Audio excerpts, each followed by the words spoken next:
쓰러져도 수없이 다시 일어나 밤과 눈물 속에 이겨온 나날들 한계를 극복하고 또 변함을 안고 넘어 도전해온 지금 이 순간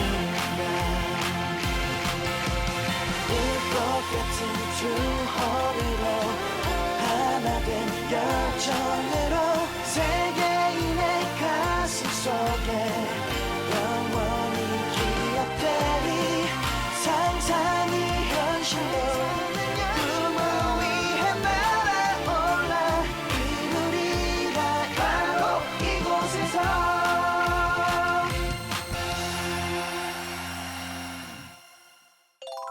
네, 우리는 여러 스포츠 경기를 보면서 함께 웃기도 하고 울기도 하고요. 또 때로는 정말 이해할 수 없는 편파 판정에 함께 화를 내기도 합니다. 이렇게 스포츠는 우리를 하나로 만들어주는 힘이 있는데요. 오늘은 전 세계인을 하나로 통합하게 해주는 스포츠 이야기. 그중에서도 그동안 우리가 잘 알지 못했던 장애인 체육에 대해서 함께 이야기를 나눌까 합니다. 함께 해주실 세 분 먼저 인사드리겠습니다. 어서 오십시오. 반갑습니다.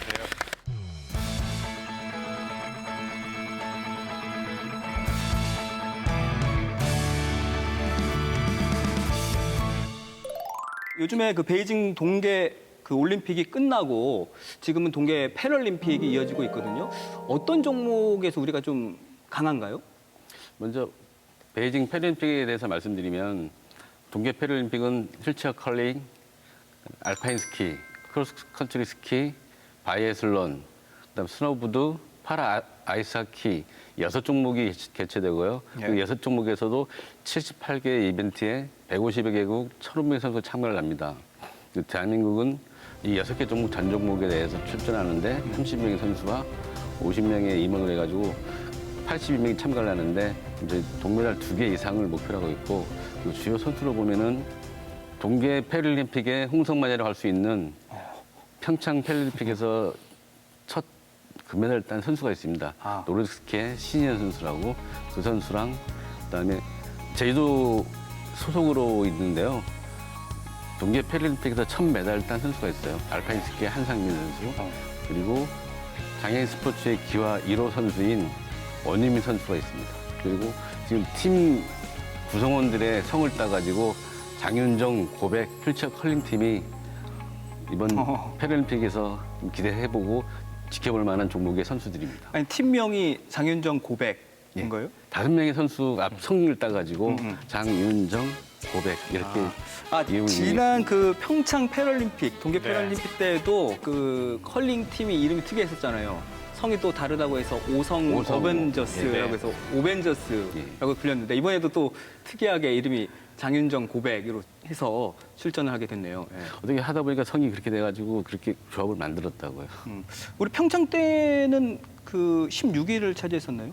네, 맞습니다. 네, 맞죠. 네, 네. 근데 올해 목표가 동메달 2개로 해서 동메달 25위로 알고 있습니다. 3월 4일부터 시작해서 이제 3월 13일까지인가요? 13일까지니까 이제 얼마 남지 않았는데 우리 선수들 뭐 남은 기간 또 실력 발휘 잘 해주시면 좋을 것 같고요. 사실 그 패럴림픽에 대해서 관심은 뭐 예전보다는 많이 커지고 있는 것 같아요. 네, 네. 그래도 아직 잘 모르시는 분들이 많으실 것 같은데. 아무래도 매스컴에서 비춰지는 모습들이 이제 제한적이기도 하고 또 어떤 그런 방송 시스템들에 대한 부분들이 좀 약하기는 했었습니다. 네. 원래 패럴림픽이라는 명칭이 언제부터 사용이 되는 거예요? 이제 한때 이제 제가 패럴림픽에 참가를 할 때 2004년이나 2008년 요때는 장애인 올림픽 이렇게 했었는데 그 이후부터 2012년 런던 때부터는 이제 장애인 올림픽이라는 단어를 쓰지 않고 패럴림픽이라고 해서 쓰고 있습니다. 사실은 패럴림픽에 대한 명칭은 파라프레이지아라고 하고 그다음에 올림픽이라고 하는 합성으로 해서 패럴림픽이라고 했었는데 이제 파라프레이지아는 척수 손상 장애를 이제 명칭을 이제 지칭을 하는데 네. 이제 사실은 패럴림픽에 참가하는 선수들은 척수 손상 장애만 있는 게 아니잖아요. 네. 이제 지적 장애도 있고 또 뇌병변 장애도 있고 이렇게 장애 유형들이 좀 많은데 그러면서 이제 척수손상 장애만 참가를 하는 것들이 아니고 또 하나는 올림픽과 패럴림픽이 같은 동등한 그리고 또 평등의 그런 어떤 의미에서 패럴러리가 하는 그 단어와 올림픽이라고 하는 단어를 합쳐서 이제는 패럴림픽이라고 불리고 있습니다. 어떻게 이제 종목이 나누어지는 건가요? 뭐 등급이 또 따로 있을 것 같아요. 패럴림픽 종목은 뭐 등급에 따라서 나눠지기도 하고 몇 가지가 있는데요. 패럴림픽의 종목에는 장애 유형별 종목들이 있고 또 이제 그 등급에 따른 이제 종목들이 있어요. 그러니까 유형에 따른 종목들은 뭐 예를 들면 보치아라든지 뇌분변장애들이 하는 게 보치아라든지 아니면 시각장애 선수들이 하는 골볼이라든지 유도 이런 종목들이 유형별 종목들에 속하고요. 그리고 일반 뭐 육상이라든지 이런 종목들은 이제 유형에 관계없이 모든 이제 유형들이 참가를 하는데 거기에서도 장애 등급에 따라서 그 스포츠 등급에 따라서 나눠서 이제 경기를 하게 되죠. 아니 이동섭 선수 같은 경우에는 배드민턴이 주 네. 종목이신데 예. 그럼 어떻게 나눠요? 저 같은 경우는 우리 배드민턴에서는 종목이 6등급이 있어요. 네. 근데 저 같은 경우는 WH1이라고 해가지고 저는 가장 몸 상태가 안 좋은 등급이고 그다음 바로 위에가 WH2. 그 선수들은 절단이나 그렇게 되고 휠체어 선수들이고. 네. 복식할 때도 그 W2하고 1하고 믹스로 같이 복식을 하게 하고 되고. 예. 네. 그 여자 선수하고도 혼복할 때도 그런 식으로 하고 그다음에 상지장애랑 하지장애를 나누고 한쪽 팔이 없거나 다리에 하지 이상이 있는 그쪽으로 구분해서 네 부분으로 나누거든요. 보통 비장애인 같은 경우는 개인 단식을 하면 문코트를 다 쓰는데 그렇죠. 코트를 나눠가지고 반코트씩 사용을 하게 됩니다. 그런 부분이 약간씩 조금 틀린 부분이 있고 왜냐하면 휠체어를 이용하면서 하다 보니까 이게 반경이 좀 좁잖아요. 그런 부분이 있어가지고 하는 부분인데 그런 회사한 부분만 빼고는 비장애인이랑 룰이나 네트 높이 다 똑같거든요. 또 패럴림픽 이후에 올해 열리는 뭐 스포츠 대회들이 더 있잖아요. 네. 어떤 게 네, 있나요? 있죠. 지금 패럴림픽 다음에 세계적인 대회가 또 데플림픽이라고 있습니다. 데플림픽. 농아인 올림픽이라고 할 수 있죠. 5월에 브라질 카시아스에서 하는 대회인데요. 데플림픽은 패럴림픽보다 좀 먼저 앞서서 시작이 됐습니다. 1926년도에 세계 농아인 경기대회로 시작을 해가지고 2001년도에 19회 대회부터 이 IOC의 승인을 받아가지고 데플림픽으로 명시를 바꿔서 하는데 원래는 18개 종목 개최되는데 제주 선수 1명 출전을 하거든요. 어떤 종목이 어떤 오원종 선수인가요? 선수라고 태권 선수입니다. 어. 2013년 불가리아 소피아 데플림픽에서 은메달 딴 선수거든요. 3회 연속으로 지금 데플림픽을 추천하는데 올해도 한번 기대를 해볼 만하다고 지금 생각하고 있습니다. 그러니까 이제 참가하는 선수들이 청각 장애를 가지신 분들이고 네. 그러면 뭐 경기에 있어서 완전히 다를 것 같아요. 어쨌든 귀로 신호 같은 걸 들을 수가 없기 때문에 이 청각장애인들은 수신호, 깃발 신호를 많이 합니다. 그래야 눈으로 볼 수 있으니까.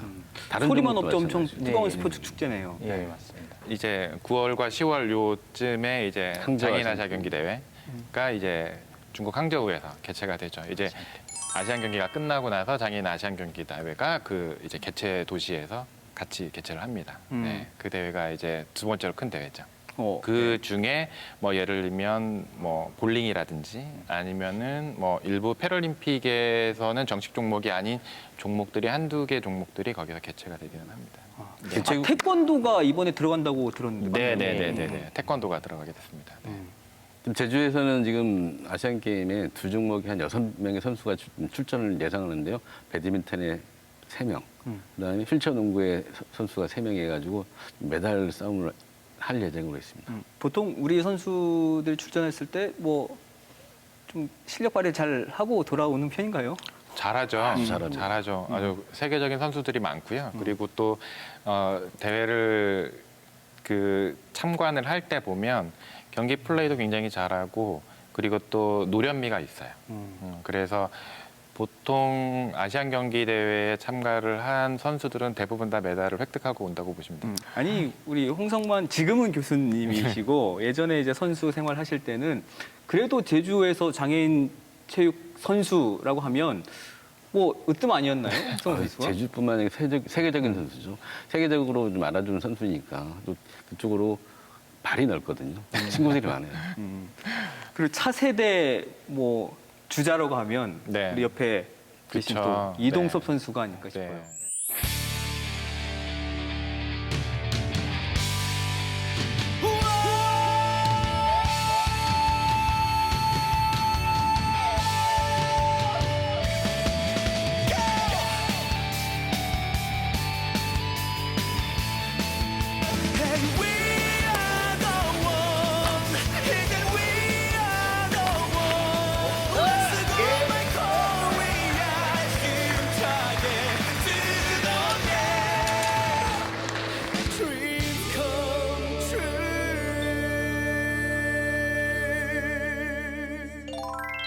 요즘 뭐 한창 훈련 중이라고 하던데.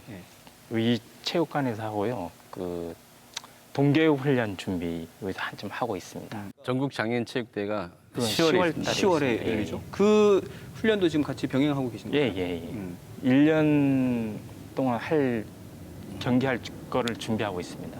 많은 그 선수들이 또 올해 있을 그런 대회에서 좋은 성적 또 무엇보다 자신의 실력 발휘 잘하고 돌아오셨으면 좋겠습니다.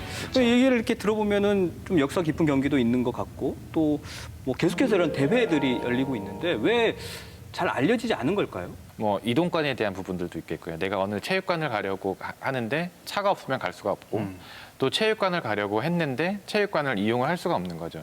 그 공간들이 휠체어가 갈 수 있는 공간들이 없다, 그러니까 충분히 확보가 되어 있지 않다 보니까 내가 원하는 운동을 할 수가 없는.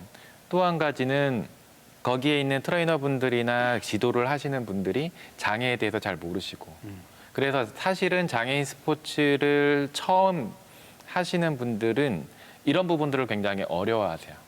그래서 장애를 가지고 있는 분들에게 운동을 가르칠 때는 가장 먼저 그 장애를 이해하는 게 가장 중요하거든요. 이동석 선수님 같은 경우에도 척수 손상이잖아요. 그러면 척수 손상이 몇 번이냐에 따라서 근육의 기능들이 달라져요. 조심해야 될 부분들이 있거든요. 근데 사실은 이런 것들에 대한 이해가 없으면 왜 이 동작이 안 되세요라고 하면 선수의 입장에서는 상처를 받을 수밖에 없는 거예요. 내가 윗몸 일으키기를 할 수가 없는데 윗몸 일으키기를 해서 코어를 강화를 해야 된다라고 얘기를 하는데 나는 할 수가 없는 거예요. 근데 그거를 억지로 시킨다고 해서 할 수 있는 부분이 아니거든요. 또 한 가지는 장애를 가지고 있는 나조차도 나의 몸 상태나 나의 몸의 그 조건들을 정확하게 모르는 경우들이 굉장히 많아요. 그러다 보니까 장애를 가지고 있는 많은 장애인 선수들이나 장애인들이 운동을 하려고 해도 이런 여러 가지 어려움들 때문에 운동을 할 수 있는 기회들이 적고 또 지금의 상황에서는 코로나 상황 때문에 이제 홈트레이너 이런 것들이 많이 있잖아요. 근데 집에서 운동을 하려고 하는데 나는 항상 보조자가 필요한 경우들이 있어요. 근데 보조자가 없으면 그 동작을 할 수 없는 경우들이 굉장히 많거든요. 이런 여러 가지 환경들이 아직은 장애인 체육을 장애를 가지고 있는 많은 분들이 장애인 체육을 하기에는 조금 어려운 부분들이 있어요. 특히 장비적인 부분들도 이제 많죠. 홍 교수 말씀에 좀 덧붙이자면은 장애인 체육이 이 비장애인들은 이 편견하고 선입견 때문에 인식이 안 돼가지고 장애인 체육에 대해서 지원이라든가 관심이 없어가지고 좀 많이 열악한 상태였거든요.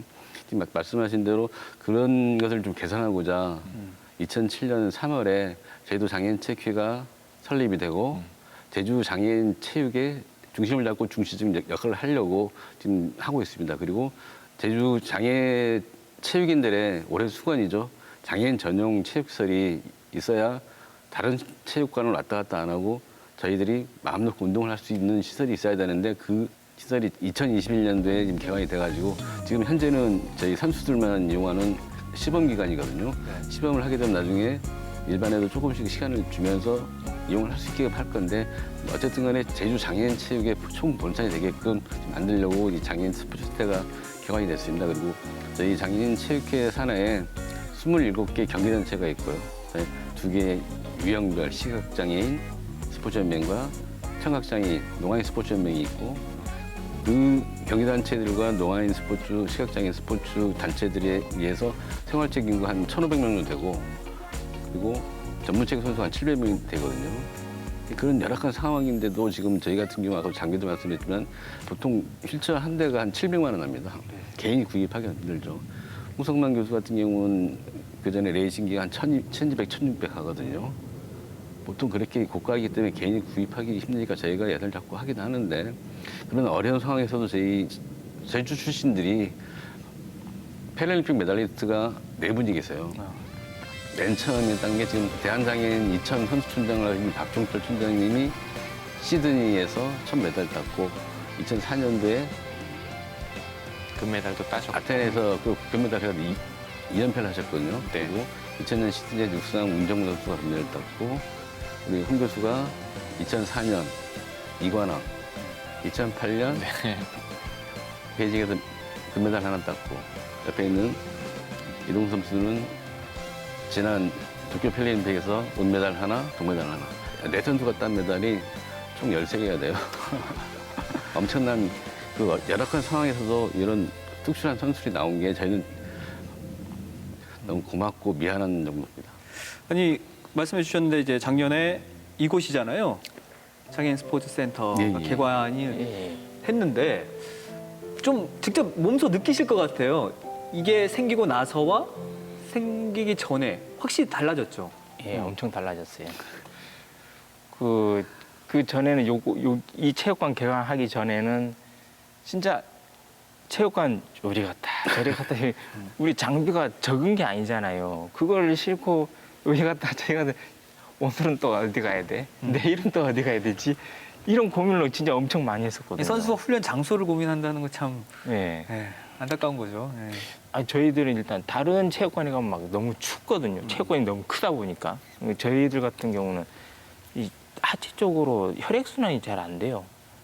너무 얼잖아요. 추워가지고. 근데 여기 오니까 시타도 틀어지고 따뜻해가지고 여기서만 계속 했으면 좋겠다. 막 웃으면서 막 그런 식으로 얘기도 하고 그랬는데 진짜 너무 좋아요. 원래 2018년 평창 동계 패럴림픽이 끝나고 나서 이제 현 정부죠. 현 정부가 이제 전국의 150개의 장애인 전용 체육시설인 반다비 체육관에 이제 건립을 하기로 했고, 그러면서 이제 장애인 선수들과 생활체육과 전문체육을 이제 지도할 수 있는 지도자들 2,000명을 양성을 하기로 했죠. 그래서 그게 이제 국가 정책적으로 이제 지금 진행을 하고 있고, 지금 단계적으로 지금 진행을 하고 있는 중이고요. 그리고 이제 장애인 스포츠 지도사 자격을 가지고 있는 그런 지도사를 가지고 있는 지도자들이 점점 이제 증가를 하고는 있습니다. 다만 이제 조금 아쉬운 거는 현장 경험을 하기는 너무나 어려운 거예요. 지도자분들도 선수들을 많이 만나면서 이제 지도도 해보고 이야기도 해보고 또 현장에서 실무도 좀 해보고 이런 여러 가지 경험들이 필요한데, 그러기에는 너무 좀 한계가 있는 거죠. 이제 지금 현 시점에서. 그래서 이제 선수들과 지도자들이 요즘에는 이제 1대1로 만나기도 하고 아니면은 이제 그룹으로 해서 만나기도 하고, 이런 여러 가지 이제 활동들이 이루어지고 이런 환경들이 조금씩 개선이 되고는 있는데, 아직까지는 그런 부분에 있어서는 조금 한계가 좀 있어요. 그럼에도 불구하고 요즘은 다행인 게 뭐 어떤 좀 긍정적인 변화, 뭐 긍정적인 시도들이 계속되고 있잖아요. 많죠. 그전에는 특히 편견과 이 선입견이 많았거든요. 네, 저희 같은 경우는 지금 종목별로 장애인, 비장애인 어울림 대회를 가끔 개최를 합니다. 매년마다. 또 학생들한테 비장애인과 장애 학생들이 같이 통합 수업을 합니다. 체육을. 그럼 장애 학생들은 비장애 학생들한테 도움을 받을 수 있고, 비장애 학생들은 장애 학생들의 같이 하는 것을 이해하고 또 도움을 주겠다는 이 인식이 바뀌거든요. 이런 인식 개선이 돼야 장애인 체육이나 비장애인 체육이나 구분이 없게 되는 거죠. 그런 작업을 지금 정부나 지금 저희 장애인 체육에서도 많이 하고 있습니다. 가장 대표적인 게 우리나라는 굉장히 생소한 대회가 하나가 있어요. 커먼헬스라고 하는 게임이 있거든요. 그게 이제 영연방 국가만 이제 참가를 하는 게, 그것도 4년 주기로 이제 대회를 하는데, 처음에는 그 대회도 비장애인들만 이제 경기를 했었어요. 그런데 2004년인가요, 6년인가요? 그때부터 장애인 종목이 패럴림픽 종목이 여기 정식 종목으로 이제 정식 종목이 되면서, 예를 들어 100m 비장애인이 경기를 하고 나면 바로 휠체어나 뭐 절단장애 선수들이 이제 100m 경기를 하고 이런 게 이 대회가 이제 있죠. 그 대회가 저희가 이제 국제 패럴림픽위원회나 IOC나 이런 선수위원들끼리 만나서 이야기를 할 때도 굉장히 모범적인 사례다라고 하는 대회가 바로 커먼헬스 경기라는 게 있어요. 네. 그리고 장애인과 비장애인이 함께하는 통합 스포츠라고 하니까 또 생각나는 게 휠체어 댄스 스포츠 같은 경우에는 정말 함께 하잖아요. 네. 아니, 댄스 스포츠 같은 경우는 경기 규칙 자체가 장애인 한 분과 비장애인 한 분에도 두 분이 조리를 하거든요. 장애 당사자가 휠체어 탈 수도 있고 아니면 스탠딩이 될 수 있는 부분이 되는데, 저희 같은 경우도 지금 개관식 때도 작년 정체는 이관왕인 강성범 선수가 같이 했는데, 같이 오신 내빈들이 다 감탄을 자아내는데, 육상 같은 경우는 시각장애인이랑 비장애인이랑 그 가이드 러너가 끈으로 이렇게 묶거든요. 끈으로 묶어가지고 선수보다 가이드가 앞으로 못 나가요. 뒤에서 따라가면서 알로서 레인을 가르쳐주고 이 코너도 가르쳐주고 하거든요. 그런 식으로 모든 면이 어울려서 되는 거지 혼자만 되는 게 아니거든요. 그래야 장애인 체육이나 비장애인 체육 이 벽이 없어지는 거죠. 벽이. 원래 스포츠에는 이 경계가 없습니다. 장애라는 것도 없고, 비장애인이 하는 경기를 장애인 체육에서 모두 하거든요. 단지 장애인이 하기 때문에 장애인 체육인 거지 그냥 하나의 스포츠거든요. 배드민턴도 우리 그 장애인 스포츠 그 배드민턴도 있는데 좌식이라는 것도 있잖아요. 네트를 좀 내려서 하는. 그 비장애인들도 앉아서 장애인들하고 똑같이 휠체어 뭐 의자에 타지 않고 그게 더 어렵습니다. 더 재밌다고 하면서 아니, 자주 진짜 했습니다. 해보셨어요? 더 어렵습니다. 앉아서 하면. 바닥에서 하면 더 녹아. 엉덩이를 떼면 안 되니까 파울이니까 엉덩이 붙여서 하는데 더 어려워요. 절대 뗄 수도 없고. 예. 자, 그러면 오늘 이렇게 뒤에 네트도 설치가 돼 있고 하니까 한번 우리 팀을 나눠서요. 배드민턴 경기를 해보면 어떨까요? 팀을 어떻게 나눌까요? 저랑 아나운서님이 하고 이렇게 부장님하고 이동 선수하고 이렇게 하면 딱 맞지 않을까. 그럼 이렇게 둘 네, 네, 팀을 이렇게 나눠서 한번 룰을 어떻게 일반인으로 똑같습니다. 방고투만. 서비스 라인만 틀립니다. 알겠습니다. 그럼 한번 해보도록 하겠습니다. 네.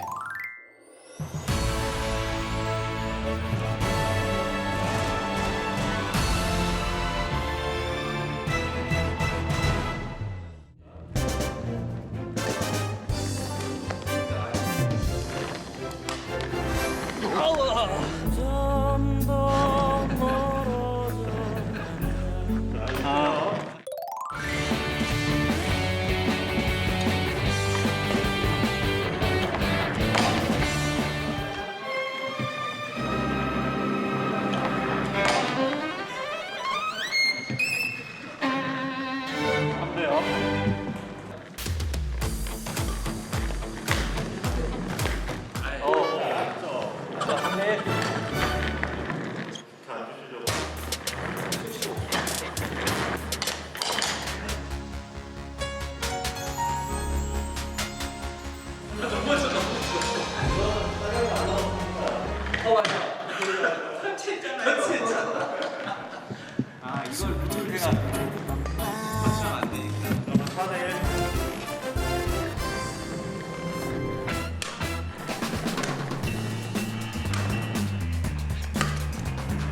Cause you are my girl. You are the one that I envision in my dream. 자, 원래는 세트당 21점이긴 한데 5점으로 해서 한번 경기를 해봤는데 역시 선수는 따라갈 수가 없겠네요. 네. 예. 선수는 선수죠. 네. 네. 그리고 굉장히 팔도 많이 써야 되는 종목이고 예. 네. 어떻게 훈련을 하세요, 흥성 씨? 뭐 여기서 훈련하는 거 말고요. 또 개인적으로 하는 뭐 웨이트 트레인 같은 거나 아니면 고무 밴드 운동이라든가 뭐 손목 운동을 많이 해야 되지 않나 그렇게 생각합니다. 저도 이제 팔 근력을 좀 키워야겠다라는 생각이 들었습니다. 예. 저 같은 경우는 뭐 양팔, 양손으로 다 해야 되기 때문에 요 손 아구 힘이 진짜 좋아야 돼요. 아니 예. 말이 나와서 그런데 사실 뭐 장애, 뭐 비장애 상관없이 운동이 필요하다라는 거는 다 공감하실 것 같아요. 그렇죠. 예. 그렇죠. 그래서 직접 들어보고 싶은데 운동을 하기 전과 운동을 하고 나서 어떤 점이 좀 달라지셨어요? 제가 굉장히 소극적인 사람이거든요. 지금도 굉장히 내성적인데 어렸을 때의 나를 알던 사람과 지금의 나의 모습이 너무 다르다라는 이야기를 많이 들었었어요. 근데 여전히 이제 우리 천성이라고 하죠. 천성은 바뀌지는 않은 것 같은데 근데 사람을 만나서 이야기를 하거나 이런 부분들에 좀 더 적극적인 그런 부분들이 있는 것 같아요. 예전 같으면 아마도 이런 방송이나 이런 이야기를 할 때 아무 말을 하지 않고 그냥 네 아니요 뭐 이런 정도였을 거예요. 근데 운동을 하면서 조금 이런 것들이 좀 바뀌는 것 같아요. 우리 공감이 가는 모양이네 지금. 이동수 선수. 네, 맞습니다. 이 카메라만 있으면 부끄러워가지고 고개 돌리고 익숙해지는 거거든요. 그랬는데 이제 그 시합을 하면서도 다른 데가 그 카메라들 막 갖다 뭐 인터뷰 같은 것도 하고 그래서 좀 많이 달라진 것 같아요. 뉴스에도 나오셨고. 예. 그렇죠. 저 같은 경우도 시합 가게 되면 캐리어 하나 한 23kg, 저 경경 휠체어 하나, 또 그 휠백 하면 혼자 밀고 위로 올려서 혼자 하고 그런 식으로 혼자 하니까 이게 딱 보면은 혼자 할 수 있다 하는 생각이 많이 또 자신감 같은 거 그렇게 이렇게 할 수 있다는 게 비장애인들이 많이 보시기에 달라졌어요. 비장애인들이 보시기에는 그런 모습들이 아 너무 애처롭다, 불쌍하다 이렇게 하시는데 이분들 같은 경우는 솔직히 누가 도움 주는 것보다는 본인들이 하는 게 편하거든요. 네, 맞습니다. 늘상 해왔고 또 그리고 굳이 도움을 안 받아도 되고 근데 모르시는 분들은 왜 다른 사람들이 안 따라가고 저렇게 하느냐. 원래는 따라가야 맞는긴 한데 근데 전체적으로 1대1로 마킹을 못하니까 그런 분이 있는데 베테랑들은 다 혼자 하거든요. 계단 두세 개 정도는 가볍게 내려가고 그리고 보통 사고를 당해서 좀 장애를 안게 되면 사람 만나는 것도 좀 꺼려지게 되고. 아무래도 그렇죠. 근데 이제 운동에 그런 거를 좀 바꾸게 하는 데는 큰 역할을 또 해주는 것 같아요. 저는 그 2004년도에 진짜 불의 사고로 회사에다 다쳤는데 그때 수술을 끝나고 20일 동안 꼼짝을 못 했었어요. 근데 그 선생님은 저한테 기적도 없고 약도 없대요. 집에 가래요. 일주일 됐는데 검사 싹 끝난 다음에. 여기서 저는 절대로 제주도 못 갑니다. 조금이라도 좋아지는 모습이 보여야 갈 거 아니냐고 그러니까 방법은 있대요. 근데 그 방법은 제가 만들어야 된대요. 운동밖에 없답니다. 그래서 무슨 운동을 할까 고민하다가 이제 복지관 체육관 3층에 거기서 하는 거 보고 그냥 갔는데 배드민턴 처음으로 접하게 됐죠. 그 이 배드민턴 하기 전에는 진짜 다리 아무 꼼짝도 못하고 이 중심 잡기가 힘들었었거든요. 근데 이 배드민턴을 하고 난 후에는 중심도 좀 많이 잡은 것 같았고 솔직히 뭐 밥 먹을 때도 밥맛부터가 다릅니다. 그래서 운동은 꼭 해야 된다고 생각합니다. 운동을 한 사람과 운동을 하지 않은 사람을 이렇게 딱 구분을 해서 보면 운동을 하면 사회로 복귀하는 시간이 한 6개월 정도면 복귀를 한다고 해요. 6개월에서 1년 안에. 근데 운동을 하지 않는 분들은 보통 뭐 5년이나 10년 이렇게 걸리기도 하고 아니면 아예 자기만의 동굴로 이렇게 들어가시는 분들도 계시고. 그래서 운동이 가지고 있는 어떤 그런 이점들이 굉장히 많죠. 그래서 뭐 패럴림픽이 이제 시작이 바로 이제 상위 군경들의 재활을 목적으로 해서 만들어진 게 이제 패럴림픽이잖아요. 그만큼 뭐 영국이라든지 미국이라든지 이제 영어권이나 유럽권에 있는 국가에서는 장애를 갖게 되면 그 순간부터 운동을 시켜요. 예, 그 순간부터 운동을 시키고 그리고 그 순간부터 뭔가를 활동을 하게끔 자꾸 이제 유도를 하죠. 그러면서 빨리 회복을 할 수 있도록 그렇게 유도를 많이 해요. 저는 앞으로 장애인 체육이 좀 더 활성화됐으면 좋겠고 장애인 체육이 더 사람들에게 많이 알려졌으면 좋겠거든요. 그러기 위해서 어떤 것들이 좀 더 필요하다고 보세요? 국제 패럴림픽위원회 IPC도 그렇고 또 대한장애인체육회도 그렇고 이런 체육 단체들이 어떤 식으로 사회 인식 개선을 요즘에 추구를 하고 있냐면 스포츠를 통한 사회 인식 개선을 하려고 하는 움직임들이 좀 많아요. 그거는 뭐냐면 아까 부장님도 그렇고 이동석 선수님도 그렇고 말씀하셨던 것처럼 스포츠가 가지고 있는 장점들이 있잖아요. 스포츠는 장애 비장애를 구별을 하지 않고 하나의 스포츠라고 하는 어떤 그 매개체를 통해서 같이 즐길 수 있는 그런 어떤 기회 제공을 해주는 거기 때문에 어린 영유아들부터 시작해서 유소년, 그다음에 청소년들까지 스포츠를 같이 즐기고 있다 보면 어떤 경우에는 제 친구들은 이렇게 해요. 네가 장애를 갖고 있었어? 라고 생각을 할 정도로 제가 학교에서 공부를 할 때도 같은 연구실에 있던 박사도 저랑 같이 해외를 나가게 되면 불편함이 없는 거예요. 오히려 저에게 도움을 받는 경우들도 있고요. 그만큼 내가 내 옆에 있는 파트너가 장애가 있었긴 했지만 장애가 있다라고 하는 거를 인지하지 못할 정도로 스포츠가 가지고 있는 이점들이 있거든요. 그래서 스포츠를 통해서 장애인식 개선을 하고 스포츠를 통해서 사회에 이런 통합의 환경들을 만들기 위한 노력들을 많이 하죠. 네. 그런 것들이 각 시도나 지자체를 통해서 끊임없이 학교와 함께 연계를 해서 그런 프로그램들이 정책적으로도 그렇고 지역의 지방자치단체들마다의 정책들이 있잖아요. 그런 교육 프로그램들을 함께 운영을 한다고 하면 훨씬 더 장애인 체육과 그리고 또 우리가 가지고 있는 사회적 편견들이 조금씩 무너지지 않을까라고 생각을 해요. 그 장애와 비장애 뭐 이런 구분 없이 네. 정말 너와 내가 다른 게 아니고 그냥 사람 대 사람 네, 네, 네, 동등한 그쵸. 위치에서 네. 하는 경기다. 네. 근데 그 안에 매개체는 분명히 필요하거든요. 그 매개체가 뭐냐라고 봤을 때는 스포츠가 가장 중요한 매개체가 되는 거죠. 네. 장애인 스포츠는 스포츠를 하는 사람이 장애인이기 때문에 장애인 스포츠로 말하는 것 뿐이지 그쵸. 스포츠 장애는 없거든요. 그렇죠. 또 같이 비장애인이나 장애인이 동반자적인 입장에서 같이 서로가 위드로 가야 될 부분이요. 함께. 네. 함께 나가야 될 부분이니까. 또 실례로 그 전에도 어떤 일이 있었냐면은 어느 공공체육시설에 장애인분이 가셨는데 비장애인분이 왜 저런 분도 오시나? 왜 운동을 하지? 왜 병원을 안 가지? 이런 따가운 시선 때문에 가기가 싫다는 거예요. 그런 인식이 사회적으로 없어져야 된다고 봅니다. 그래야지 장애인들도 비장애인들 같이 어울릴 수 있고 비장애인도 아까 말씀하신 대로 아무 생각 없이 그냥 여기서 비장애인, 장애인 구분이 없잖아요. 그럼 같이 할 수 있는 부분이고. 한 가지 더 말씀드리자면 제가 선수였어서 국제패럴림픽위원회인 IPC가 그 스포츠를 통한 사회 통합, 그 다음에 인식 개선 이거에 대한 그런 키워드가 있어요. I'm possible이라고 하는 건데 사실은 영어로 보면 좀 더 쉬워요. 자막으로 해주셔도 좋고 impossible에다가 I자하고 M자 사이에 어퍼스트로피만 딱 보면 I'm possible이거든요.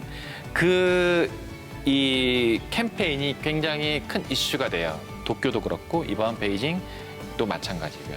그런 것들이 사실은 우리가 흔히 알고 있는 사회 통합이라고 하는 큰 개념에서 굉장히 좋은 영향, 선한 영향력을 보여주는 것 같아요. 이동수 선수는 뭐가 지금 더 필요하다고 보세요? 비장애인 분들과 자주 접하면서 해야 그게 가장 뭐 좋다고 이제 생각합니다. 교류할 수 있는 기회가 좀 예, 더 예, 많아졌으면 예. 좋겠다. 우리 그 상반기, 하반기 1년에 2번은 하는데 그분들도 말하듯이 자주 했으면 좋겠다. 그런 말을 많이 해주시더라고요. 재밌다고 하면서. 그리고 오늘 옆에 또 장애인 체육회에서 나오셨으니까 지원 같은 것도 필요한 거 있으시면 이 자리를 빌려서 말씀해 주세요. 이 체육관 계속 쭉 우리가 계속 쓸 수 있었으면 당연히 써야죠. 당연히 쓸 수 있습니다. 알겠습니다. 저희가 지금 1년에 훈련은 동학에 그다음에 정치회전 훈련해 가지고 3번을 하거든요. 그래서 각 선수들한테 얼마만큼의 훈련비를 지원을 해드리고 또 경기용 장비 같은 경우 저희가 1년에 좀 몇천만 원 이렇게 예산을 잡아가지고 전국체전을 대비해 가지고 전략 종목이 있거든요. 그 종목 먼저 이렇게 해드립니다. 네. 또 이동수 선수 같은 경우는 저희 직장운동경기 선수이기 때문에 제가 직장운동교육을 맡고 있으니까 그거 해드리죠. 그 친구 또 알겠습니다. 자, 오늘 이렇게 장애인 체육에 대해서 얘기를 나눠봤는데 장애, 뭐 비장애 구분 없이 우리 제주 도민 모두가 건강한 삶을 영위할 수 있도록 함께하는 그 체육 활동에 여러분들 많은 관심을 가져주셨으면 좋겠습니다. 함께해 주신 오늘 세 분 진심으로 감사드리고요. 다음 주에 더 유익하고 또 다른 콘텐츠로 찾아뵙겠습니다. 세 분 고맙습니다. 예, 감사합니다. 고맙습니다.